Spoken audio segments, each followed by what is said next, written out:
right?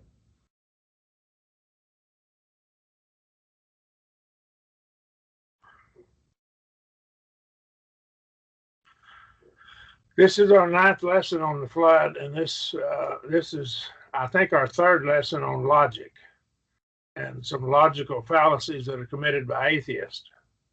And we'll go back to the next chapter, chapter 4. We'll go back to it next week. Okay.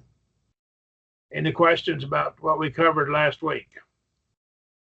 Anybody? All right. Many of the arguments advanced by Hey, Marion, yes. Are you sharing your screen? Or have you shared your screen? Oh, I didn't share the screen. Okay, sorry about that.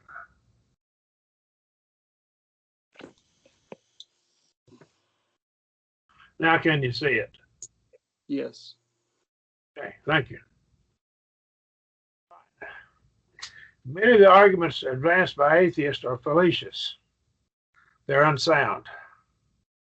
This outline will consider several common fallacies. We go back, this is our lesson here, and this is the basic lesson.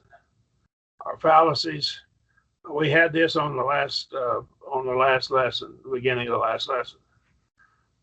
And a fallacy is any argument that seems conclusive to the normal mind, but proves, if we dig into it more deeply, that it's not sound. It's not logically sound. And so it doesn't prove the case. All right. We're going to look at the fallacy of 4 terms. It's a common fallacy that a lot of people don't even recognize. So we'll be looking at that first. And we'll show how atheists have committed it. The fallacy of equivocation. Equivocation means you change the definition of the term, of the word or expression in your discussion. You use it more than one way, 2 different ways, it may be even more than 2.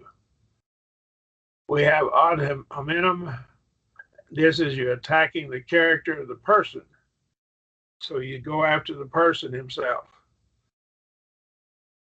And of course, there are those who appeal to authority. We call this maybe the white coat fallacy.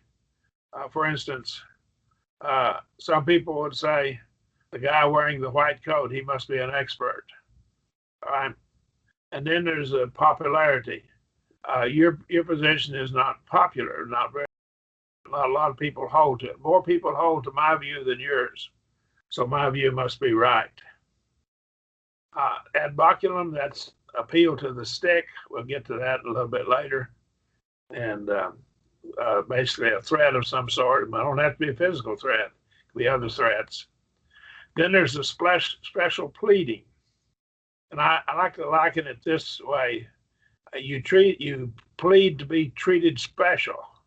And as when we get to it, you'll see how that fits in. Any question? These are the main ones we're going to look at here. We'll see how the atheists actually commit them. There's fallacies of ambiguity, and it's ambiguous whenever it has more than one definition to the word. So you don't know which definition holds or which definition applies. Equivocation is one of these fallacies of ambiguity, of ambiguous statements. Some word or phrase is ambiguous, it's not clearly defined. And we have the fallacy of 4 terms. This looks like a syllogism, but it's not. So let's look at one here, our first example. All designing persons are untrustworthy. Well, that's probably a good statement. But your problem is you have to define what a designing person is. Okay? So, and then they say, all engineers are those who design. Conclusion, all engineers are those who are untrustworthy. Now, what's the problem here? Come on, help me out. They have in a subtle way the major premise. Yeah, in the major premise, the term designing persons is not necessarily a person who designs. Does that make sense? person who designs things. And they sound alike, but they actually have different meanings. And so really what you're doing is you got a fourth premise in here.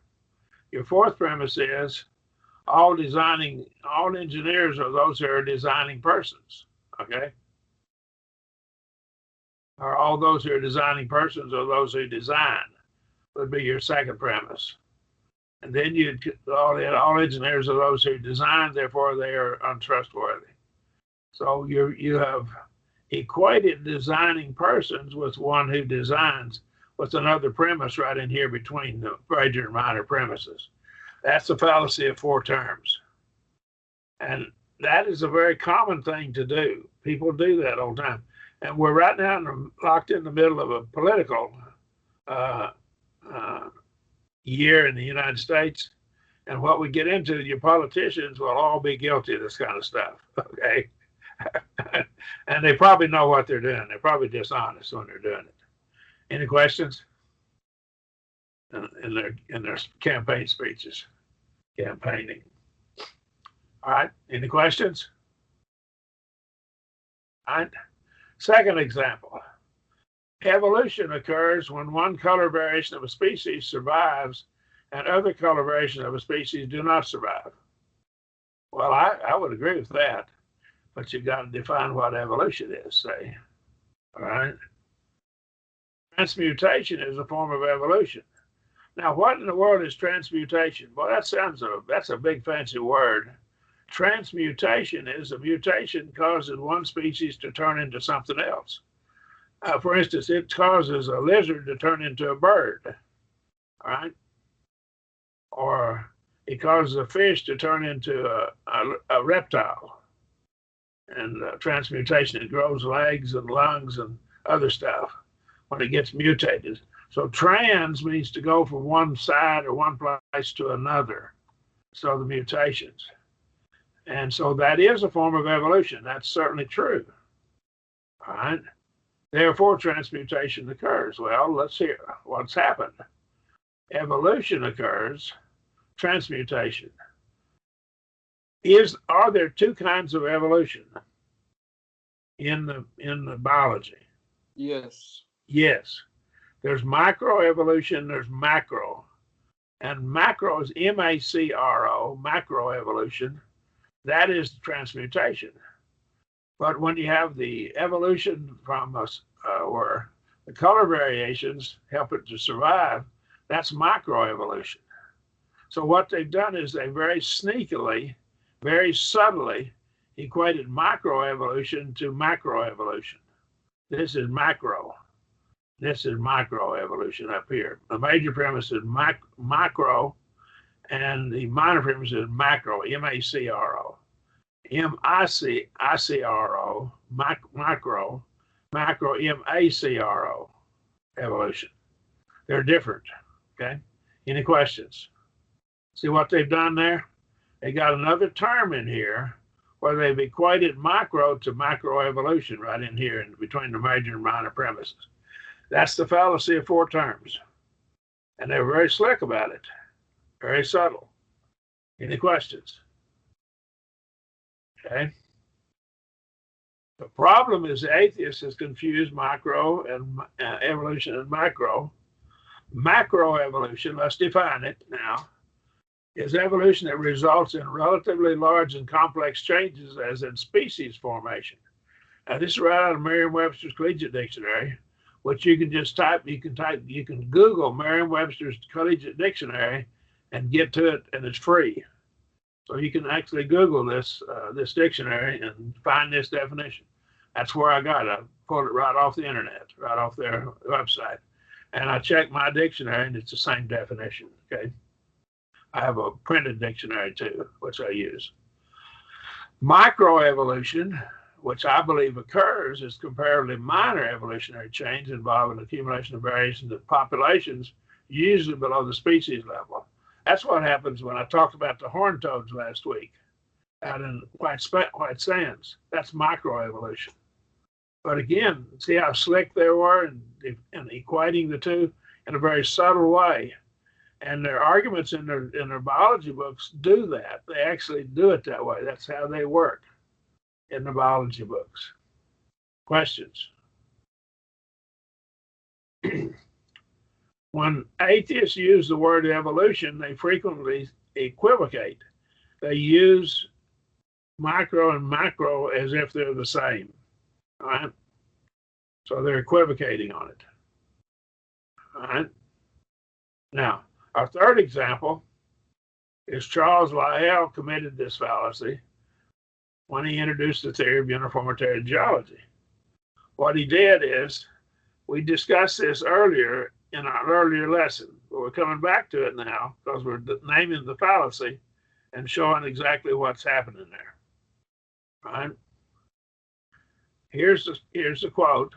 It is a widespread view among geologists that uniformitarian geology is developed by Charles Lyell in the first half of the 19th century, around 1830, provided an essential antidote to biblically inspired ad hoc catastrophism in the 18th and 19th centuries.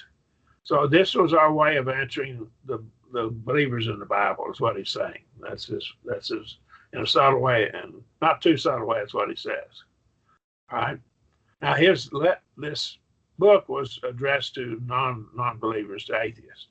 However, Gould, and this would be Stephen Jay Gould, has also shown, and I left part of it out, that there's a side to Gould, has also shown that this interpretation does injustice to the scientific catastrophists.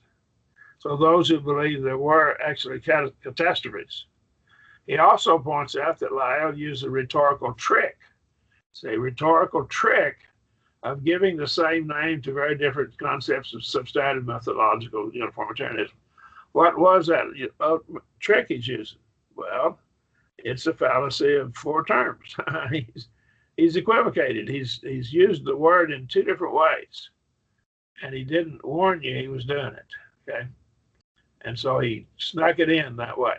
Okay, and it was he did this, given the same name to very different concepts, substantive methodological uniformitarianism, in order to push a rigidly gradualistic view of geologic processes, which can now seem to be far from correct. In other words, we know it's not true. All this arguments he made back in the 1800s, 1830 or so, 19th century, were indeed not true. They weren't correct. Right? But again, his fallacy was a fallacy of four terms. Right?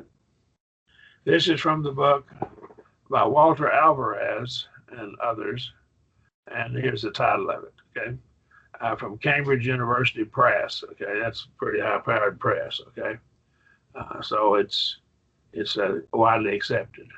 Lyell used a rhetorical trick, and it's equivocation. He equivocated. So it's a logical fallacy he committed. He equivocated. Equivocation. Questions or comments? Number 4, the atheist defines science as knowledge obtained by the scientific method, which I agree with. All right. Then he uses the word science to refer to a hypothesis that is untested or a hypothesis which cannot be tested. Let me illustrate here. The Big Bang Theory, it's called a theory. Why? Because they cannot test it. What do you have to do to be true science? You have to see it or sense it with one or more of your 5 senses. You have to see it, hear it, or smell it, or taste it, or touch it. One of those 5 senses. And there's no way they can't do it because it's in the past. So it is not science in the way they defined it with the scientific method. They have not used the scientific method on the Big Bang Theory. It's still a theory. It's an hypothesis that's untested and really cannot be tested. They can't test it. But they still call it science. See, what they've done is they've used the word science in 2 different ways. And they slipped it in on everybody. Questions or comments? Right. The manner of the creation of the universe is not subject to scientific verification. But it is claimed, but it is claimed that it is claimed that science has proven that the Big Bang occurred. See, what they've done is they've used the word science in two different ways. And again, they're either ignorant or they're dishonest. And I don't think they're ignorant. I think they're dishonest. All right? Any questions? I'm going to be real blunt. I think they're dishonest. I don't think these scientists are ignorant of what true science is. The matter of the creation of life is not a subject for scientific verification, but it's claimed that science has proven that organic macroevolution occurred. Again, what they've done is they're using science in two different ways because science hasn't proven it. They have never gone into a lab and caused life to come into existence or seen it coming into existence in the laboratory or in anywhere else.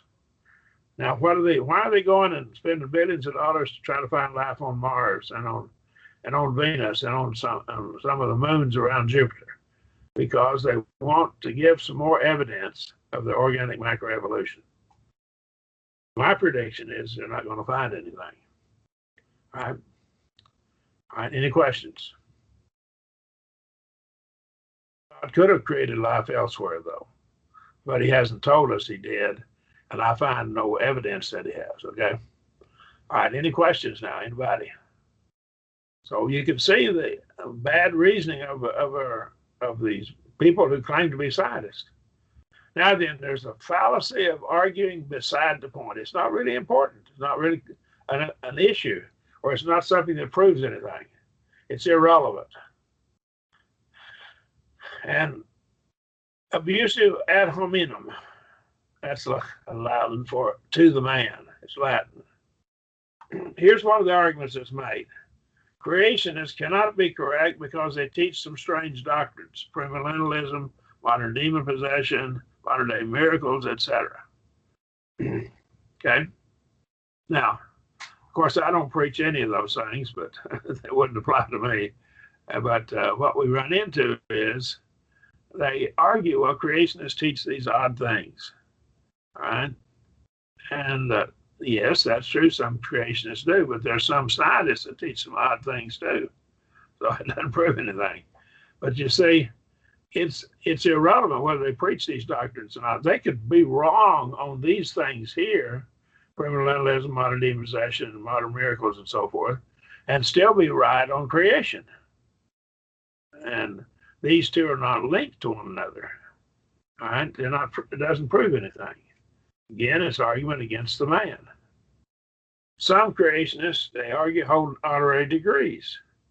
A DD degree, Doctor of Divinity, is an honorary degree. I guess you probably knew that, but it's an honorary degree. A PhD is an earned degree, but a DD is a Doctor of Divinity. It's an honorary degree.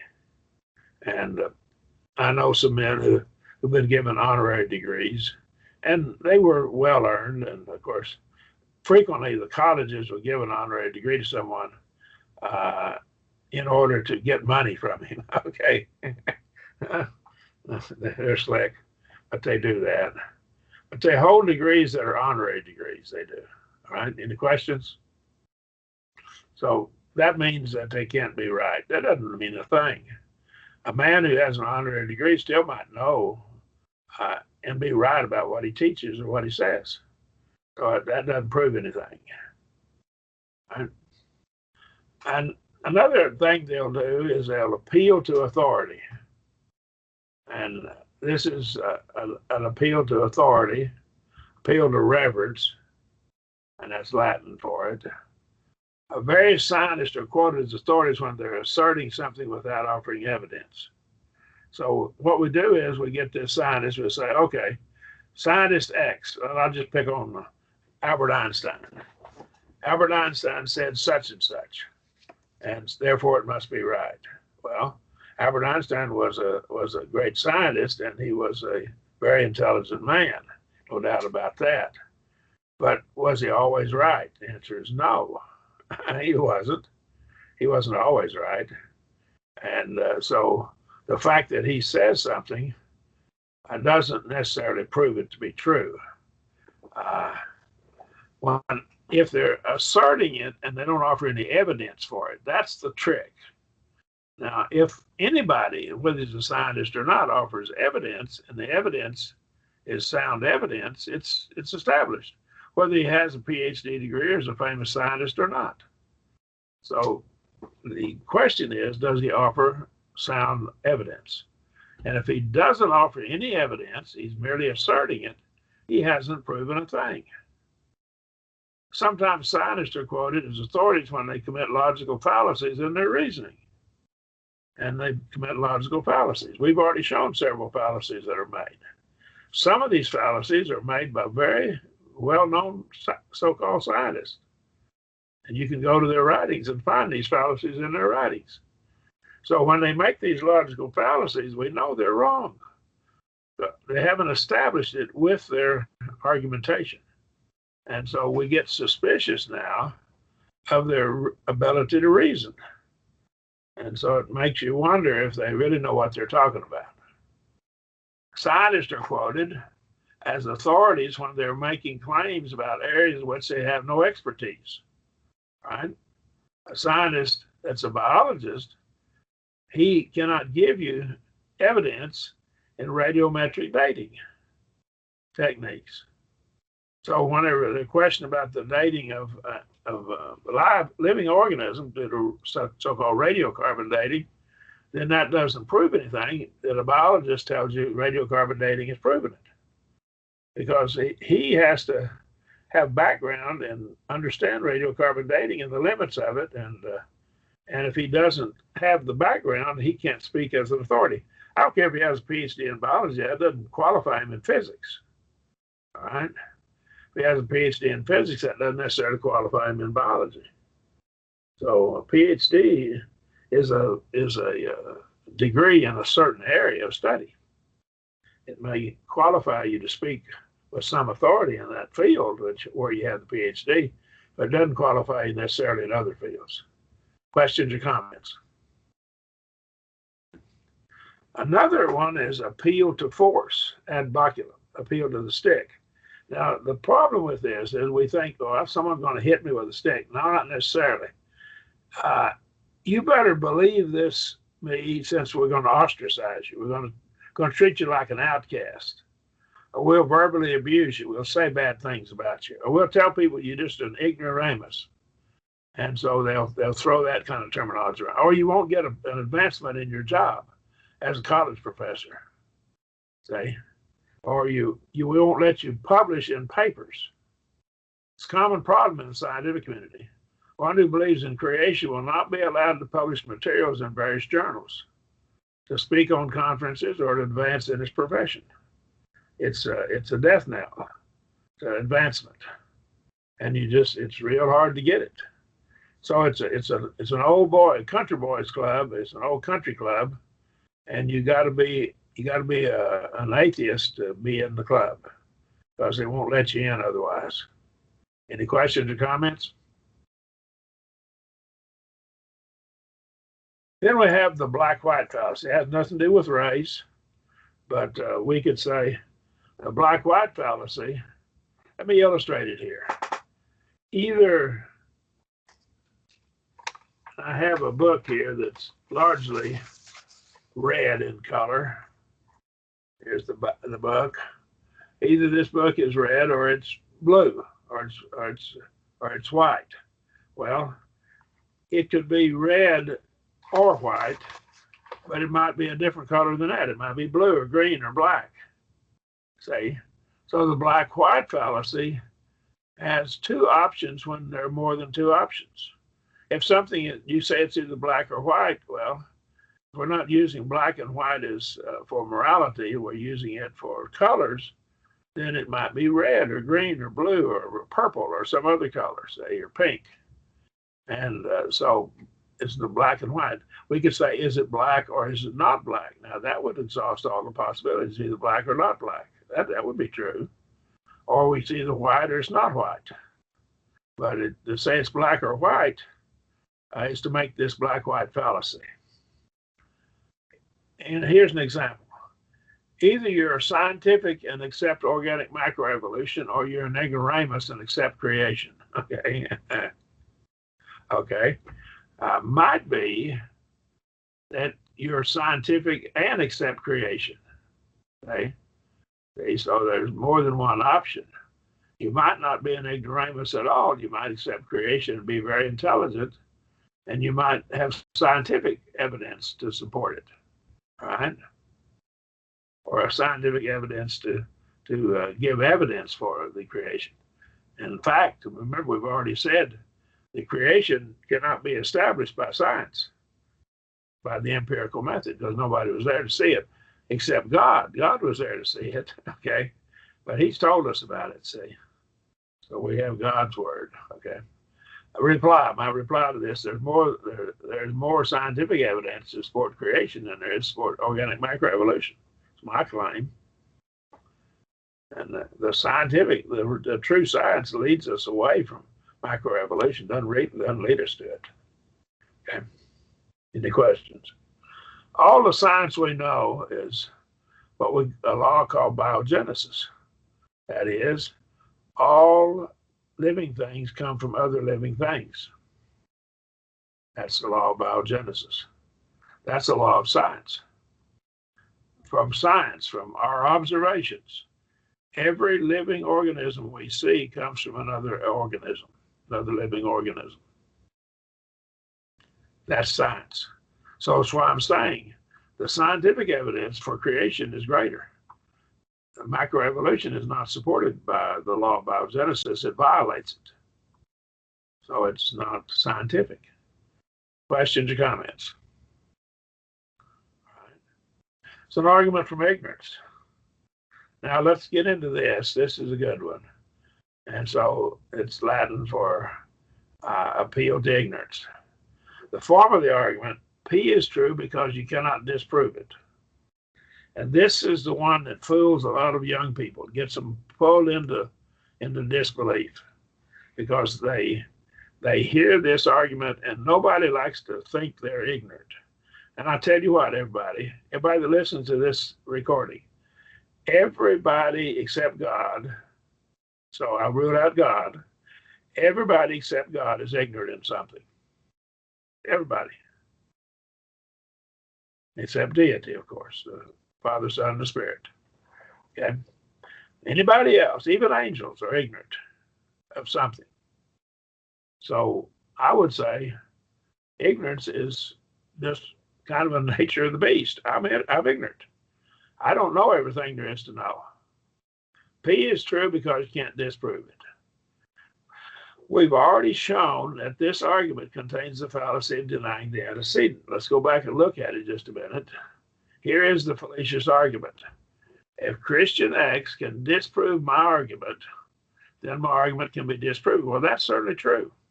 If any Christian can disprove the argument made by some atheist, then it's disproven. It doesn't matter who disproves it. If it's disproven, it's disproven. Christian X cannot disprove my argument. What fallacy did he just commit? Someone help me. We've been through this for 3 weeks now. Denying the antecedent.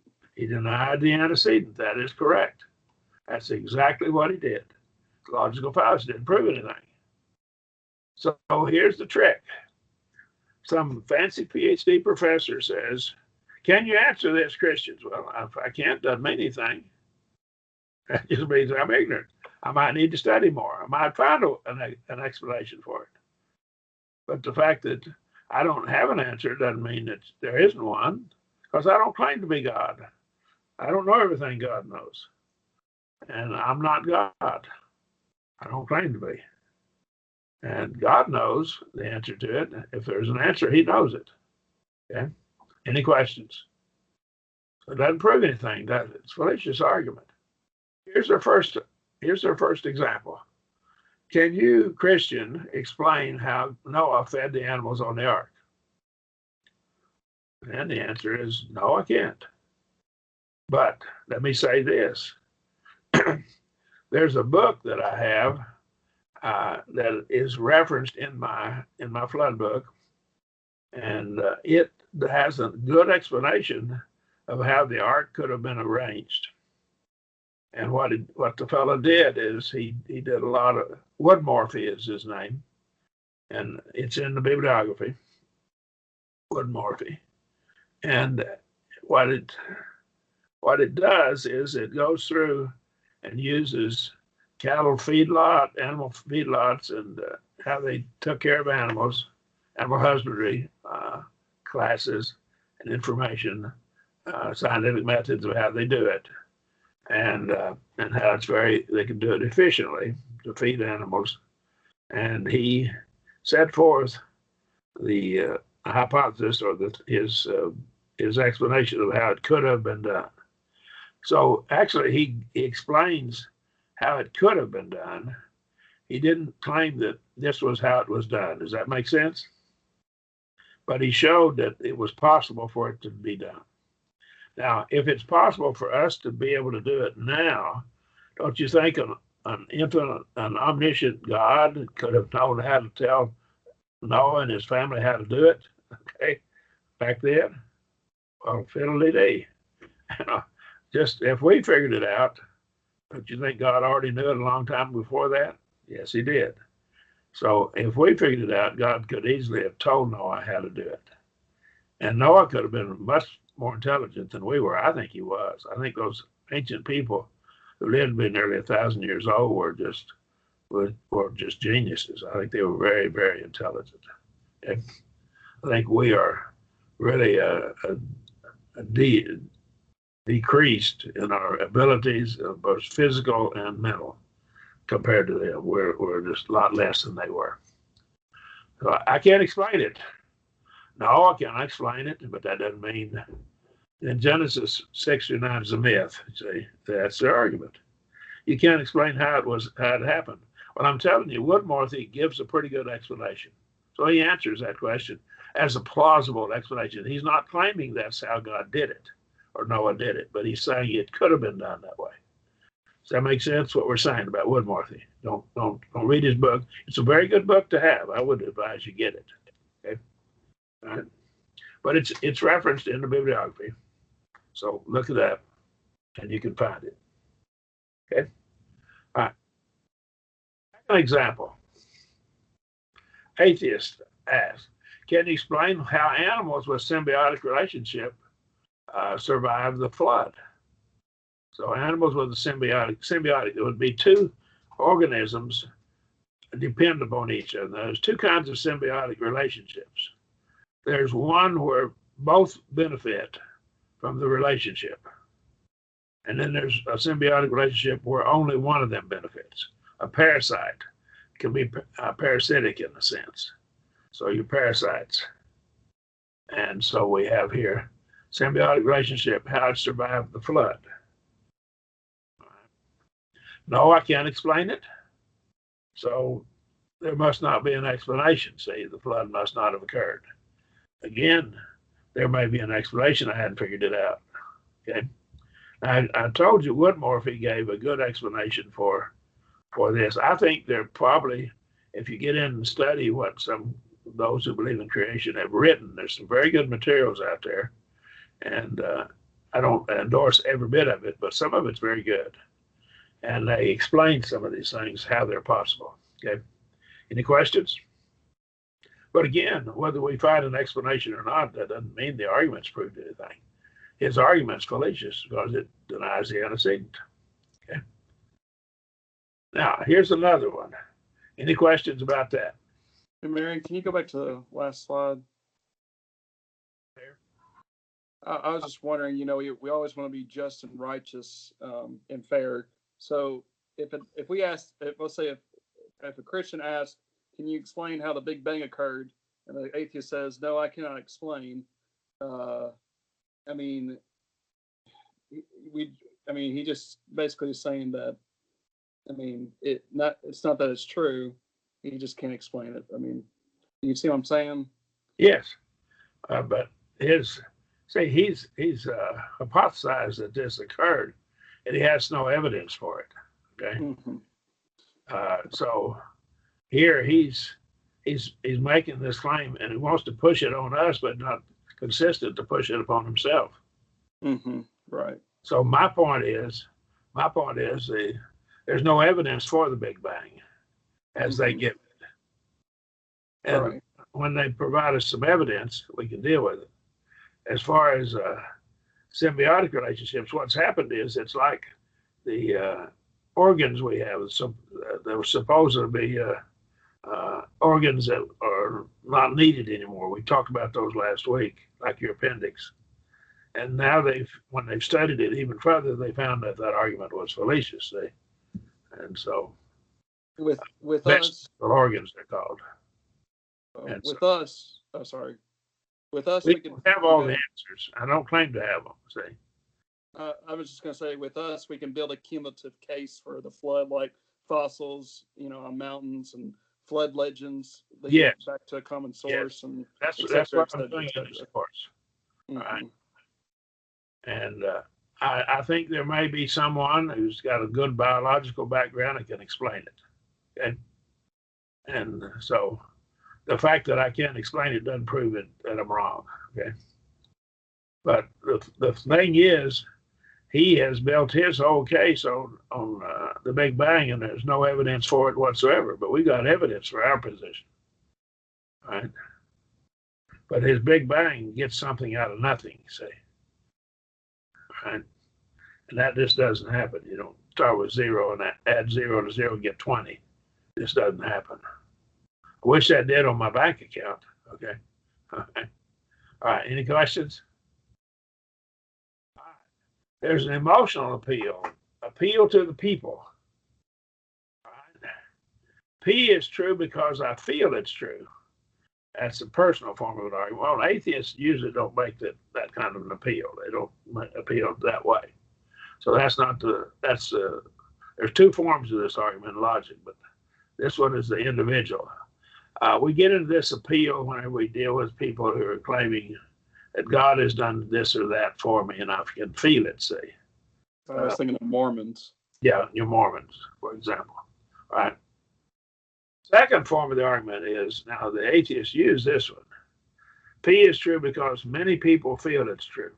That's the objective form of the argument. In other words, there's a lot of people, a lot of scientists believe in organic macroevolution, therefore it must be true. Right? See, that's their claim, see.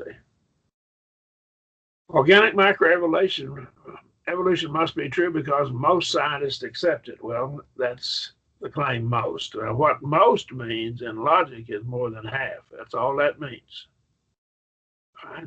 If 50.1% of the scientists accepted a position, you could say most of them accept it. That would mean 49.9% didn't accept it. See? So most doesn't really prove anything. Most it isn't a quantity, except to say it's more than half. Most is more than half. Okay, that's all you can say about it.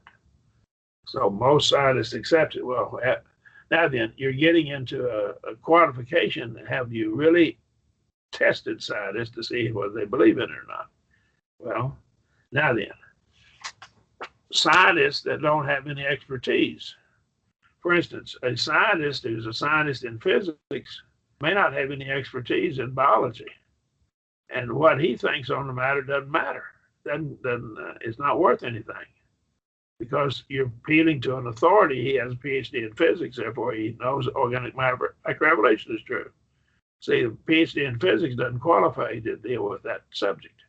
It may give you the thinking ability, the ability to reason, and you may have learned a lot in how to reason, but you still haven't dealt with the questions in your subject matter that you studied in college at the university level. Right? Organic macroevolution must be true because most scientists accept it. Again, the problem with it is most scientists aren't trained in the area, so that wouldn't prove anything. And most agreeing with it doesn't prove anything anyhow. Second example is your group is small, therefore you must not be right when you teach that instantaneous creation occurred. There's not very many of you out there. It's just all you believers in God, you Bible thumpers. You're the ones that hold that view. Well, that doesn't mean we're wrong. Okay, all right.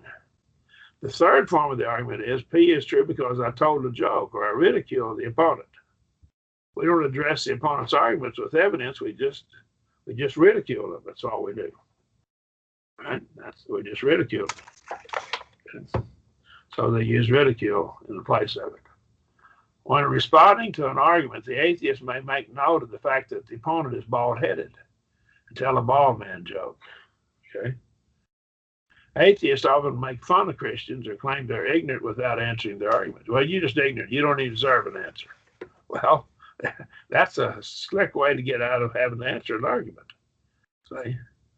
And the problem is that's not a true reply. It's not an honest, hearted reply. If he could answer the argument, he'd do it. That's a problem. The fourth form of the argument, P is true because I drew a false analogy, and that is done frequently. Here's an example of that. When responding to arguments made by a creationist, as someone who believes in creation, the atheist will draw the analogy of the creationist as a flat earth advocate. Or you're just a flat earth advocate. Well, I don't know any believe in creation that claim the earth is flat. So claiming we're flat earth advocates doesn't prove anything. Now, here's a book. We're going to go through and give the side of the book. But here's one of the arguments in this book. Morris, and that would be Henry Morris. Henry Morris wrote a book called The Genesis Flood. It's an excellent book. I don't agree with everything in it, but I think it's well written and it's very valuable to have, and you get a lot of good from it. Morris now has 69 or equally valid 70 other equally valid arguments against conventional geochronology. Geo is the earth, and chronos is time. Ology is a saying. So geochronology is the chronology or the time pattern for the earth, okay? Age of the earth and so forth. And he published all 70 in a laundry list in his 1977 books, The Scientific Case for Creation. I think I have that book. This is still 30 fewer than flat earther William Carpenter offered in his 100 proofs that the earth is not a globe. See what he's done? He's very slick here. He's equated the arguments made by Henry Morris with the flat earther William Carpenter. That way he doesn't have to answer them. See? Henry Morris, I'm pretty sure I've got the book. At least I've read it, and I think I have it. I had to go look at my bookshelf to see if I have it, but I'm pretty sure I have it. And but I have studied the book, and he makes very good arguments. You see, but William Carpenter, I don't see how you can make good arguments on the flat Earth. Okay, so what's what he's done very subtly now. Now he got away from having to answer Henry Morris's arguments. See how he got around it? That's what he did. That's slick. Slick as greased glass is what we used to say. Okay? This from this book here, Science Confronts the Paranormal. And this is published in Buffalo, New York, Prometheus Books, page 313 from that book. There's your book. See? So he's equating it to the flat earth. And so he's saying, I don't have to answer the flat earth because it's ridiculous, so I don't have to answer Henry Morris. Well, Henry Morris made some good arguments. I'd like to see them answered. I don't think they can be. I may have answered some of his arguments, but I don't think they've answered all of them, and certainly probably not very many of them, if any. Okay. Any questions?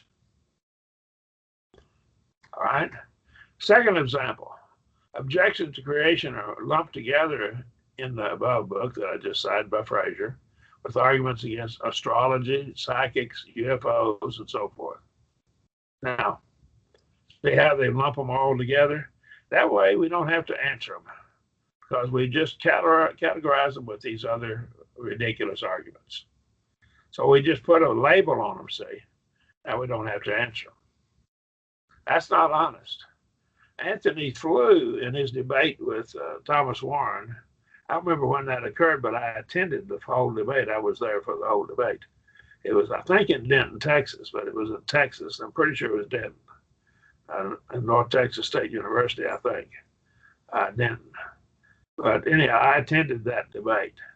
Anthony Flew drew the analogy that believing in the Bible was parallel to believing in fairies in his debate with Thomas Warren. But Brother Warren just took care of it in good shape. And I understand that before he died, Anthony Flew ceased to be an atheist. but he didn't believe in the God of the Bible, okay? But he had moved away from atheism. I think Warren shook him up. Brother Warren did a fine job in that debate. Outstanding job, I think. If you don't have the debate book, you need to get it. You need to get it and study it. Any questions? Additional fallacies. Let's look at some additional fallacies. The fallacy of special pleading. It consists of appealing to a general statement or refuting another person's assertion and ignoring that statement in defending your own position. This is a type of fallacy of inconsistency. And this is in a book on logic called Thinking Straight by Monroe Beardsley here. All right? Atheists make the following argument. All models that have failed to explain every phenomenon are models that are unsound.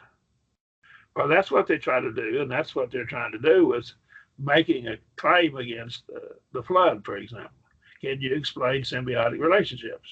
I think I've read where there have been some pretty good explanations made. And what we have here is they say, well, you can't, your model doesn't explain everything. Therefore, it's not sound. Well, I would ask. Their claim is the theistic model is a model that fails to explain every single phenomena. Okay? And then they conclude the theistic model is a model that's unsound. Well, let's take that same major premise and apply it to them. All models that fail to explain every phenomenon are models that are unsound. This is the atheist premise, his major premise. The atheistic model is a model that fails to explain every phenomenon. They don't even claim that their models explain everything. In fact, frequently they contradict things, but they won't give up their model when it contradicts. They won't modify it because the only modification sometimes would be creation, to believe in God. So the atheistic model is a model that's unsound. If their major premise is true, this conclusion must be true. See, you can't have it both ways. You can't use this argument against creation and go back and use this argument against creation. All right? You can't use this argument against creation, this major premise, and draw the theistic, the believer in God model as unsound, and then turn around and not use that same major premise when it applies to the atheist model. Again, that's called special pleading. Treat me special, see? Don't make me go by the same rule I apply to other people. So that's special pleading. Questions or comments? Atheist has committed the fallacy of special pleading. The atheist has not set forth a theory that explains all the facts, as evidenced by the fact that atheists disagree among themselves. They don't agree among themselves about stuff. Yet he basically argues that the failure of the theistic model to explain every single fact proves that no sound theistic model can be constructed. Why? Because he's biased. He just either doesn't want to believe in God or refuses to believe in God or believe the evidence. Again, he's applying two sets of rules, one for him and one for the other fella. And that's not right.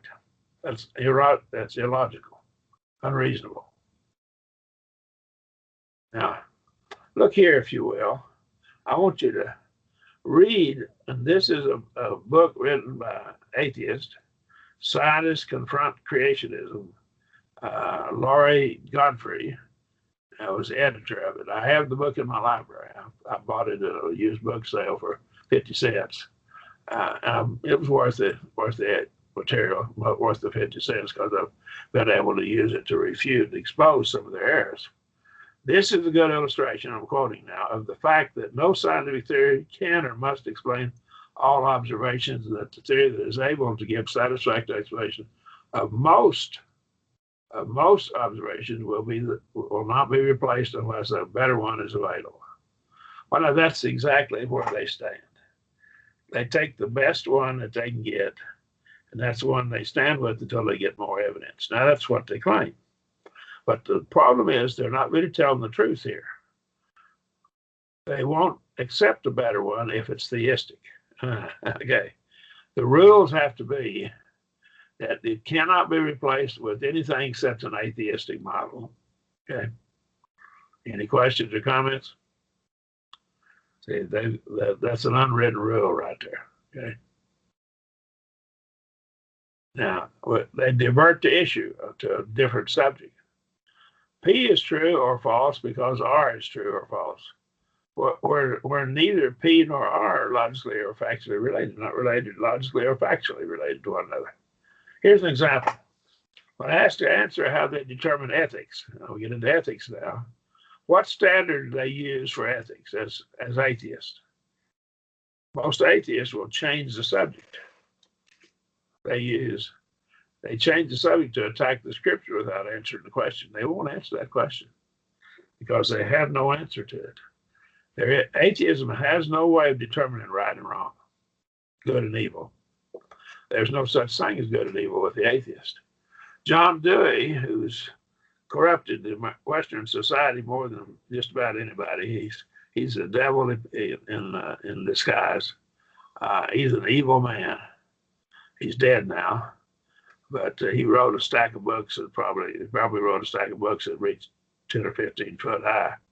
But John Dewey was an educational philosopher from the United States, Columbia University. He wrote, but they have differed from one another. He's talking about other philosophical systems. He is the one who has guided American educators. John Dewey's philosophy is the philosophy of pragmatism that's taught to educational majors in most of your universities in the United States.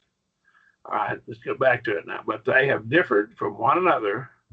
That what they is the other philosophers that disagree with his philosophy of pragmatism, because there was one point in which they agreed.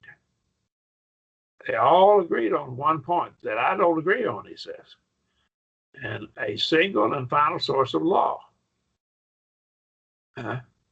So there's somewhere some law that says this is right and this is wrong.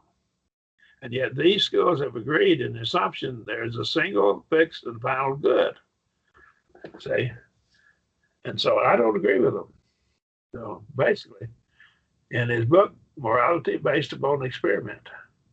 So he determined that morality is based upon the empirical method. You can do scientific experiments and find out what morality is, what is good and evil. And they've never come up with a way to determine it. Science can't do it, right? Arnold Nash is quoted by Stanley, and I'll give you the reference here in just a minute.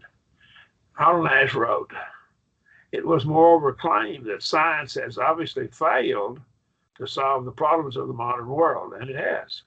Science has given us automobiles and televisions, and computers, but it hasn't given us a decrease in crime. It hasn't given us a decrease in other problems. It hasn't given us morality. It's given us more immorality. So obviously it failed to solve the problems of the modern world. Confined with the problem of values, that would be good and evil. It has either remained silent and said a word about it, or declared that values are essentially arbitrary and irrational. In other words, there's no reason for saying murder is evil. All right? No reason for it. Now, if you take survival of the fittest, if you take the position of survival of the fittest, you have to take the position that if you're stronger and the other person is inferior to you, you should have the right to go ahead and kill them. Why? Because they don't deserve to live. The fit needs to survive so that we can make people better. We can increase. That's the thinking of the Nazis during World War II, leading up to World War II in the 1930s and 40s. And they were tried at Nuremberg and sentenced to death for it. Back then, we understood that was wrong. There is a good and evil. Our nation, the Western world, understood that. But the problem is they treat humans as just animals. William Stanley held this view. This is a quote from his book here. This is a book that I used in a class that I took in educational philosophy back in about 1968 or somewhere thereabouts. I took this class, okay, at University of Illinois. Took this class. So right here now, let me give you an illustration of this. If humans are merely animals, no different than a cow or a horse or a pig, then what do we do with a horse when he breaks his leg? Someone tell me. One of you tell me what we do for a horse when he breaks it. You what? Shoot it. You put it down. You kill it. All right? All right? So if a human is unable to function anymore, what do? Euthanasia. Euthanasia is being pushed in our country now. All right? All right? Now, what do you do if your cow gets too old and she's unable to have calves or give milk if she's a milk cow? Well, at some point she becomes where she's not productive. So you eat her, you kill her and eat her. Well, what do you do with old people whenever they get too old and unable to function? They're a drag on society. You got to pay for their medical expenses. You got to take care of them. So again, eventually we will get to euthanasia in the United States. I predict we will. We've already done it with the babies, with abortion. And so human life means nothing to us, see? And so we don't believe that human beings are any different than animals. Right? Any questions? Right? Here's Richard Dawkins. Here's a quote from him.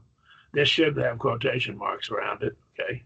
And I'll give the reference where it's found on the next slide. In a universe with electrons and selfish genes, our genes make us selfish. Blind physical forces, genetic replication, that all of these things here, some people are going to get hurt, other people are going to get lucky. And you won't find any rhyme or reason to it, nor any justice. There's no justice in society. There's no justice. Because it's all blind physical forces, genetic replication. The universe that we observe has precisely the properties we should expect. If there is at bottom no design, no purpose, no evil, and no good, nothing but pitiless indifference. That's an atheist. That's exactly what they believe. Any questions? Richard Dawkins. God's Utility Function, Scientific American, volume 273, number 5, November 1995, pages 80 through 85. Get right out of the Scientific American. That's a pretty reasonable journal. That is, it's a pretty well-known journal. Okay, it's not the top of the cream of the crop of scientific journals, but it's considered a good journal. Any questions? Without God, there's no standard of ethics. There can't be. Why? Who has the right to determine good and evil? Another man? A man who's equal to me? He can determine it, and I don't have a say in it.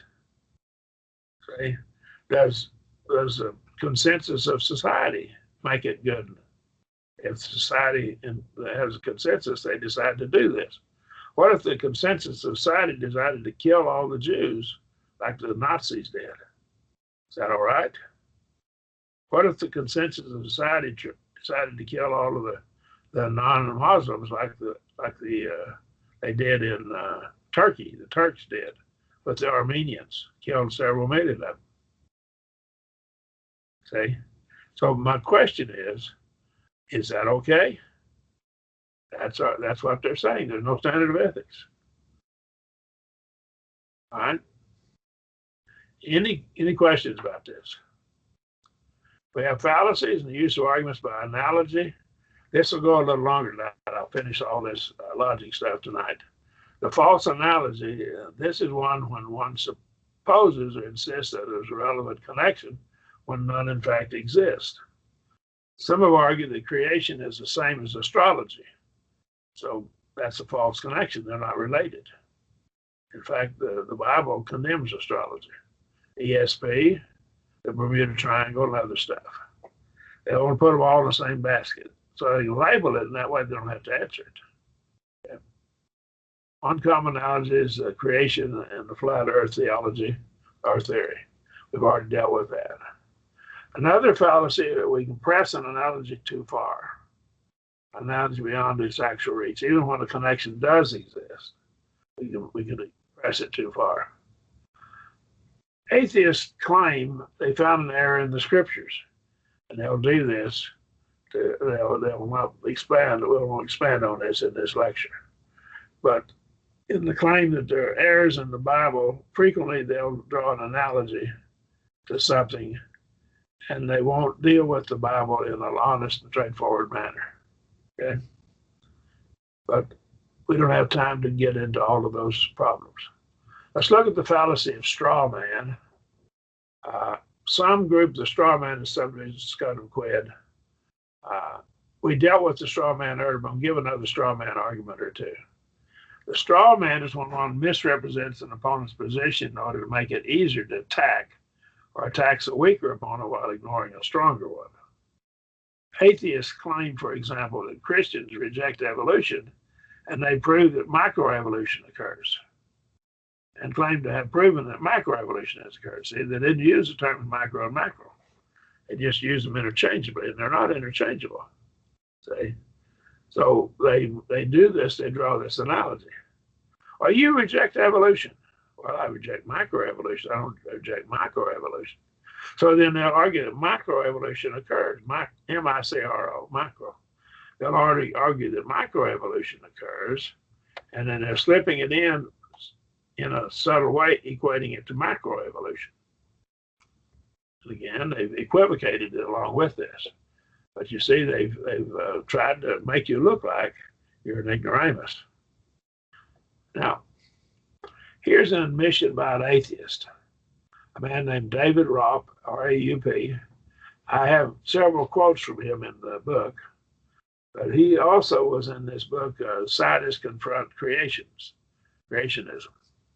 that I cited earlier by Laurie something, or I can't remember her name, but Laurie, a woman that's the editor of the book. An atheist admitted, this is David Raup, but we're not sure whether we can extrapolate, that's extend beyond the data. So we take data and we project what's going to happen. Now, for instance, what's going to happen to the stock market if President Trump is reelected and the Republicans get the House and the Senate? There may be changes that occur that affect the market. There may be changes affected positively or negatively. We don't know. But we could project based upon their decisions in the past and say this will happen or this won't happen. But right here, that's extrapolation. We take the data we have and extend it, project it beyond the information we actually have. That's extrapolation. We're not sure whether we can extrapolate this process of macroevolution to explain the larger scale events of macroevolution. Right there's an atheist that's honest enough to admit it. Okay, he's honest enough to admit it right there. They're not the same. And when they use them and equate them without telling you they equate them, they've equivocated, and they're probably extracting a straw man fallacy. More than one fallacy in their reasoning. Questions or comments? Atheists commit a number of fallacies in their reasoning. It's truly sad that our society can't reason well, because John Dewey took logic out of our school systems because he said the only way you know anything is by science anyhow, so quit teaching logic. And he got them convinced of that, and logic was taken out of our schools. My father, when he graduated in the 8th grade, had already taken logic. He was born in 1898. So, when he graduated in the 8th grade, he was about 15 or 16 years old, or something like that. But at 8 to 6, he'd be about 14. About 14 years old, he'd already studied logic. Well, you don't even study logic anymore. You get a PhD degree and not have a single course in logic. So, and John Dewey took it out of our schools. And that's why we don't reason well anymore. Our country just just irrational. It's truly sad. We can't reason well. No doubt some atheists are irrational and perhaps some are dishonest when they make unsound arguments, but they make unsound arguments nonetheless. Do you have any questions before we call a halt to it tonight? Anybody? All right, I appreciate your attentiveness. And let me get out of this and we'll stop the recording.